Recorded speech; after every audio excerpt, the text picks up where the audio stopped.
ठीक है। चलो चलो आज हम क्लास 10th का चैप्टर नंबर 6 पढ़ेंगे, जीव में जनन। इसके सारे क्या पढ़ेंगे? ऑब्जेक्टिव, है ना, नियंत्रण एवं समन्वय, है ना, इसके ऑब्जेक्टिव पढ़ेंगे। ठीक है। चलो इसके बाद पहला इसका देखना, दूसरे नंबर का पहला तो नहीं है, इसमें है एक न्यूरॉन में इलेक्ट्रिकल संकेत का रासायनिक संकेत में परिवर्तन घटित होता है, निम्न में से कौन सा होता है? कौन सा होता है? नाम बोल के बताओ। कौन सा होता है? एक्सॉन सिरा, है ना। ये किस में होता है? तंत्रिका तंत्र में होता है। ठीक है। उसके बाद इसका दूसरा देखना, तीसरे नंबर का होगा। इसमें एक डॉक्टर एक मरीज को इंसुलिन इंजेक्शन देने की सलाह देता है, क्यों देता है ना। इसमें आएगा तुम्हारा ऑप्शन नंबर, है ना, डी वाला। उसका रक्त में शर्करा का स्तर ऊंचा है। अच्छा, इंसुलिन, इधर इंसुलिन कौन सी ग्रंथि से स्रावित होता है ना। इंसुलिन कौन सी ग्रंथि से स्रावित होता है? थायराइड ग्रंथि से स्रावित होता है। इंसुलिन स्रावित होता है अग्नाशय से, यानी पेनक्रियास ग्रंथि। अग्नाशय को इंग्लिश में क्या बोला जाता है? पेनक्रियास ग्रंथि। तो याद रखना, है ना, इंसुलिन कौन सी ग्रंथि से स्रावित होता है? अग्नाशय। इंग्लिश में क्या नाम है इसका? पेनक्रियास ग्रंथि। और ये कौन सी ग्रंथि? अंतःस्रावी है या बाह्यस्रावी ग्रंथि है ना। ये अंतःस्रावी भी है और बाह्यस्रावी ग्रंथि भी है। मतलब ये कौन सी ग्रंथि है? मिश्रित ग्रंथि। कौन सी? मिश्रित ग्रंथि। मतलब याद रखना, पूछा जाता है कि ऐसी कौन सी ग्रंथि है जिससे एंजाइम भी स्रावित होते हैं और हार्मोन भी स्रावित होते हैं, वो कौन सी ग्रंथि होगी? मिश्रित मतलब ग्रंथि। वो मिश्रित ग्रंथि कौन सी होगी? अग्नाशय ग्रंथि। ठीक है। उसके बाद निम्न में से कौन सा अंतःस्रावी ग्रंथि का युग्म नहीं है? मतलब बोल रहा है कि इनमें से कौन सी अंतःस्रावी ग्रंथि नहीं है। पहले पे ऑप्शन है एड्रिनल, दूसरे पे है वृषण, उसके बाद अंडाशय, उसके बाद पिट्यूटरी। ठीक है। तो कौन सी ग्रंथि आएगी इसमें? पिट्यूटरी, क्या है ना, ये पिट्यूटरी, है ना। चौथा कौन सा? चौथा ये वाला, वो करवा देंगे। ठीक है। अब देखना, निम्न में से कौन सी अंतःस्रावी ग्रंथि युग्म नहीं है। तो एड्रिनल कौन सी ग्रंथि है ना, एड्रिनल अंतःस्रावी है। वृषण कौन सी है? अंडाशय कौन सी है? अंतःस्रावी। और उसके बाद ये कौन सी होगी? बाह्यस्रावी ग्रंथि। ठीक है। उसके बाद रजिस्टर निकाल लो, मैं अंतःस्रावी ग्रंथियों के नाम लिखवा देता हूँ सभी के। ठीक है। देखो, पहली अंतःस्रावी हेडिंग डाल लेना, अंतःस्रावी ग्रंथियाँ। क्या डाल लोगे हेडिंग? अंतःस्रावी ग्रंथियाँ। अंतःस्रावी ग्रंथियों में पहली ग्रंथि होगी आपकी कौन सी? पीयूष ग्रंथि। कौन सी ग्रंथि होगी? पीयूष ग्रंथि। कौन सी ग्रंथि? पीयूष ग्रंथि। इसके बाद दूसरी ग्रंथि का नाम, है ना, दूसरी ग्रंथि होगी थायराइड ग्रंथि। कौन सी ग्रंथि? है ना, थायराइड ग्रंथि। थायराइड ग्रंथि। ठीक है। उसके बाद इसमें थायराइड ग्रंथि को हिंदी में बोला जाता है आउटू। कौन सी बोला जाता है? आउटू ग्रंथि। कभी पेपर में अगर हिंदी में पूछ लिया जाए तो वहाँ कंफ्यूज मत होना। आउटू ग्रंथि कौन सी ग्रंथि है? थायराइड ग्रंथि। उसके बाद तीसरे नंबर की ग्रंथि होगी पैराथायराइड ग्रंथि। कौन सी ग्रंथि होगी? पैराथायराइड ग्रंथि। ठीक है, पैराथायराइड। ठीक है, पैराथायराइड ग्रंथि,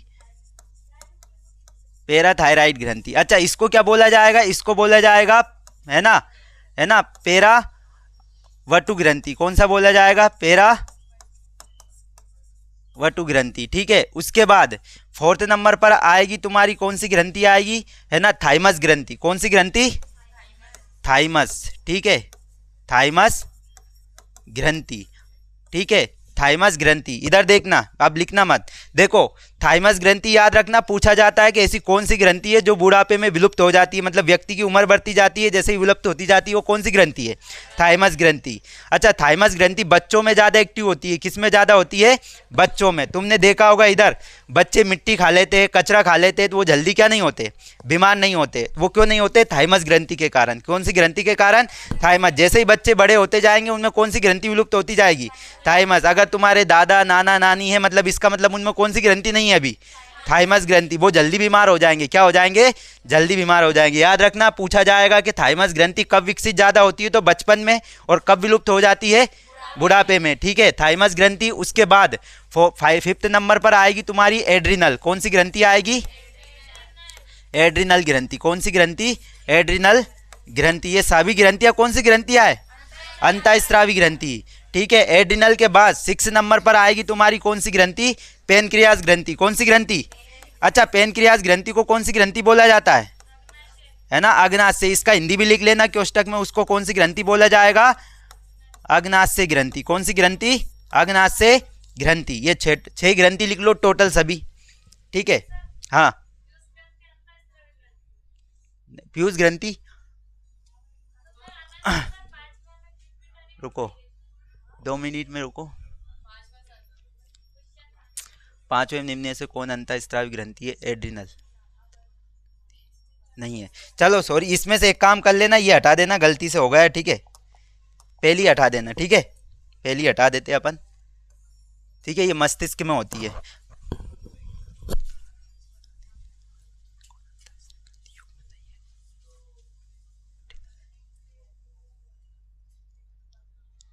नोट कर लो जल्दी इसको।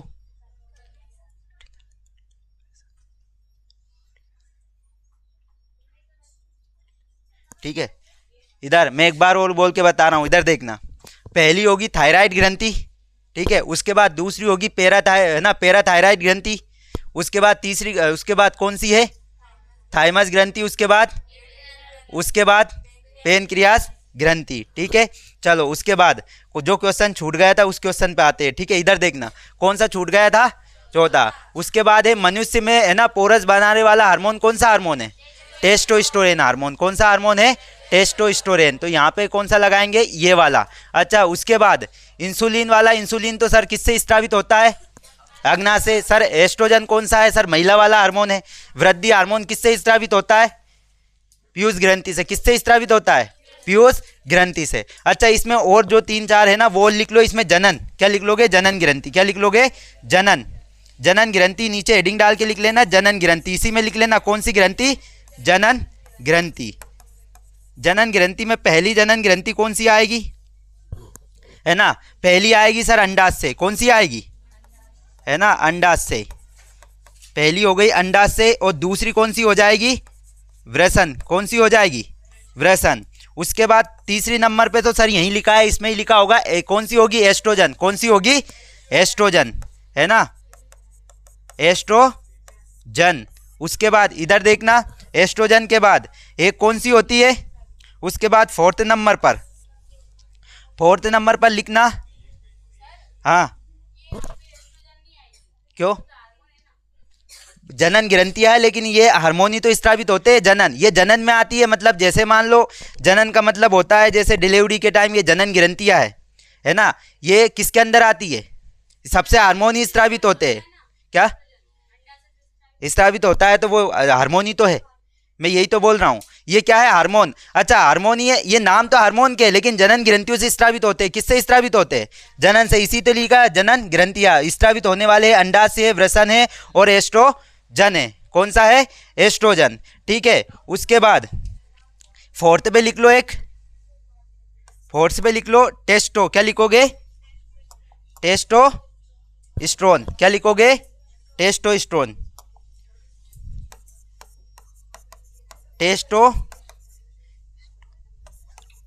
टेस्टोस्टेरोन लिख लिया। उसके बाद एक और कौन सी होती है, पांचवी, एक होती है जो है ना,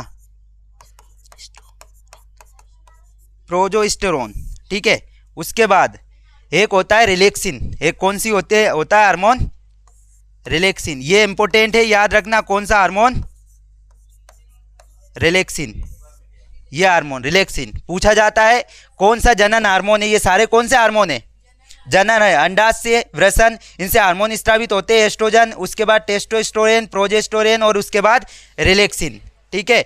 अच्छा, कभी कभी ऐसे भी पूछा जा सकता है कि कौन सी इसमें मतलब किससे हार्मोन स्रावित होता है। तो ये अगर तुम्हें दिखे तो इनमें निशान लगाना, ये मत देखना हार्मोन है, ये भी ग्रंथि का काम करेगा और किसका काम करेगा, हार्मोन का। तो ये सारे ऑप्शन, इनमें से कोई सा भी ऑप्शन आए तो इसके लिए क्या लगाओगे, अंतःस्रावी ग्रंथि। क्या लगाओगे, अंतःस्रावी ग्रंथि। वो भले अंडाशय आ जाए, वृषण आ जाए, लेकिन मेन इंपॉर्टेंट ये कौन सी होती है, जनन में। कौन सी होती है, जनन ग्रंथियां, ठीक है।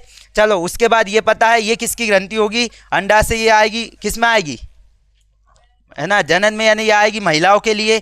ये किसके लिए आएगी, पुरुषों के लिए, और एस्ट्रोजन किसके लिए आता है, महिलाओं के लिए आता है, और टेस्टोस्टेरोन किसके लिए आता है, पुरुष के लिए, और ये किसके लिए आएगा, ये भी महिलाओं के लिए, और रिलैक्सिन भी किसके लिए आता है, महिलाओं के लिए भी। याद रखना, ये अगर ये गर्भाशय में जब शिशु होता है उसके लिए मेन इंपॉर्टेंट हार्मोन है कौन सा हार्मोन, रिलैक्सिन हार्मोन। अभी नोट करके लिख लेना, ये है ना किसके लिए होता है, इंपॉर्टेंट है जनन के लिए, किसके लिए जनन के लिए। चलो उसके बाद अब अगला क्वेश्चन देखते हैं। अगला देखना सभी दो न्यूरॉन के बीच संधि क्या कहलाती है, सभी को याद होगा, क्या कहलाएगी, सिनेप्स कहलाएगी। उसके बाद मानव में जीवन पद्धति का नियंत्रण एवं नियमन में है ना निम्न में के द्वारा होता है, किसके द्वारा होता है, किसके द्वारा, तंत्रिका एवं तंत्र द्वारा। ठीक है, कौन सा वाला आएगा ऑप्शन डी, कौन सा, डी। उसके बाद निम्नलिखित में से कौन सा पादप हार्मोन है, कौन सा पादप हार्मोन होगा, इधर कौन सा होगा, साइटोकाइनिन। सर इंसुलिन तो हो ही नहीं सकता, ये तो मनुष्यों से स्रावित होता है। सर मनुष्यों से भी तो कौन सी ग्रंथि से स्रावित होता है, सर अग्नाशय से। उसकी जगह अगर पेनक्रियाज पूछा जाएगा तो वो भी पेनक्रियाज और अग्नाशय दोनों एक ही, अग्नाशय को इंग्लिश में क्या बोला जाता है, पेनक्रियाज। ठीक है, अच्छा ये अलग, अगर मान लो इंसुलिन का अल्प स्त्राव कर रहा है तो अपन को किसका इंजेक्शन लगाया जाता है, इंसुलिन का लगाया जाता है। इंसुलिन की कमी से कौन सा रोग होता है, मधुमेह, यानी कौन सा, डायबिटीज, कौन सा, डायबिटीज। उसके बाद देखना इधर पहला है थायरोक्सिन, उसके बाद तीसरा क्या है, एस्ट्रोजन। उसके बाद अच्छा थायरोक्सिन कौन से होता है, सर थायराइड ग्रंथि से होता है, कौन सी ग्रंथि से, थायराइड। देखना ये जितनी भी ग्रंथियां ना इनसे मिलते जुलते हार्मोन पे लगा देना, एड्रीनेलिन हार्मोन इससे स्रावित होगा, किससे, एडी। इनके नाम से ही मिलते जुलते हार्मोन होंगे, क्या होंगे, बिल्कुल नाम से मिलते जुलते। अगर तुमसे पूछा जाएगा कि एड्रीनेलिन हार्मोन कौन सी ग्रंथि से स्रावित होता है तो कौन सी ग्रंथि लगाओगे, एड्रिनल ग्रंथि। उसके बाद साइटोकाइनिन, साइटोकाइनिन क्या है, पादप हार्मोन है। सर पादप हार्मोन मैंने पढ़ाया था, कितने पादप हार्मोन है जल्दी बताओ, है ना 6, कितने पादप हार्मोन है, 6। मैं लिख रहा हूं, जिसने नहीं लिखा होगा उसके नियम, उसके किस में क्या उपयोग होता है वो। पहला हार्मोन कौन सा होता है, पहला होता है ऑक्सिन, कौन सा हार्मोन होता है, ऑक्सिन हार्मोन, कौन सा हार्मोन, ऑक्सिन हार्मोन, कौन सा होता है, ऑक्सिन। ठीक है, इधर याद रख लेना, नोट भी करते जाना। ऑक्सिन हार्मोन क्या करता है, कोशिकाओं में वृद्धि करता है, क्या करता है, मनुष्य को में करेगा या पेड़ पौधों की में, पेड़ पौधों की में। सर क्यों, क्योंकि ये कौन सा हार्मोन है, पादप हार्मोन। और कोशिका विभाजन में सहायक होता है, किस में सहायक होता है, कोशिका विभाजन में सहायक होता है, नोट करते चलना। उसके बाद ये पत्तियों को गिरने से रोकता है, क्या रोकता है, पत्तियों को गिरने से रोकता है। सर इसके है ना काम तो बहुत है, लेकिन अपन जो इंपॉर्टेंट है, हाईलाइट है, वो याद रखेंगे। ठीक है, उसके बाद दूसरा हार्मोन कौन सा है, जिब्रेलिन, कौन सा हार्मोन है ना, जिब्रेलिन।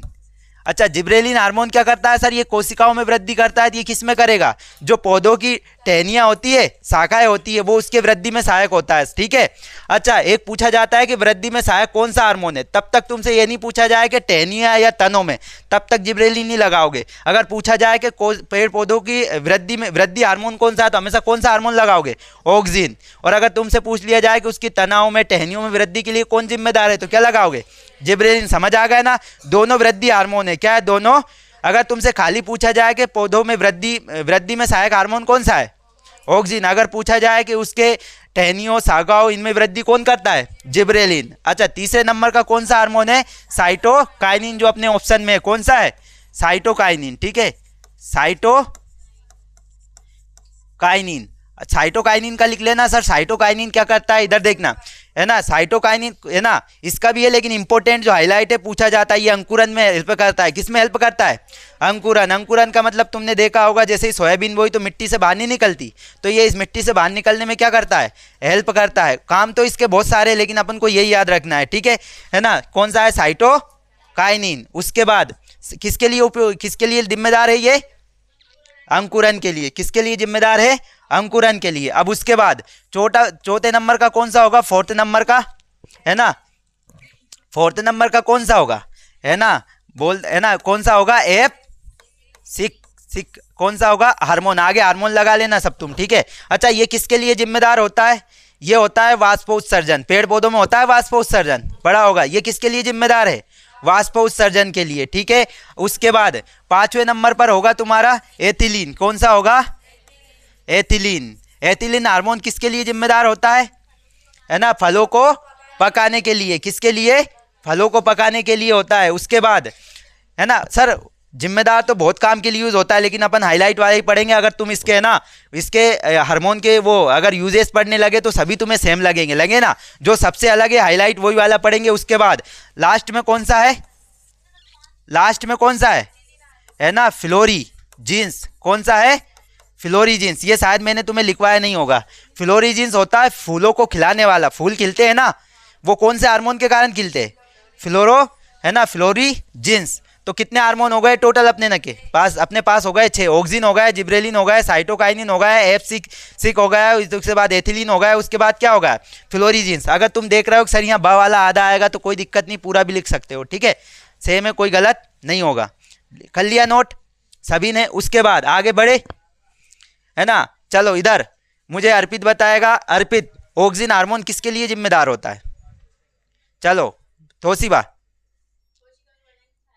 कोशिका विभाजन में और कोशिका वृद्धि में। चलो उसके बाद गोपी बताएगी। गोपी, जिब्रेलिन हार्मोन किसके लिए उत्तरदायित्व रहेगा? चलो कौन बताएगा क्लास में? नीतू बताएगी, है ना, तने और टहनियों की वृद्धि के लिए। और साइटोकाइनिन किसके लिए होता है? जल्दी, अंकुरन के लिए, तेज आवाज में बोलो। उसके बाद ये वाला FCC का अम्ल वाष्पो उत्सर्जन के लिए। उसके बाद एथिलीन फलों को पकाने के लिए। किसके लिए? फलों को पकाने के लिए। वीडियो बंद कर देना। फलों को पकाने के लिए।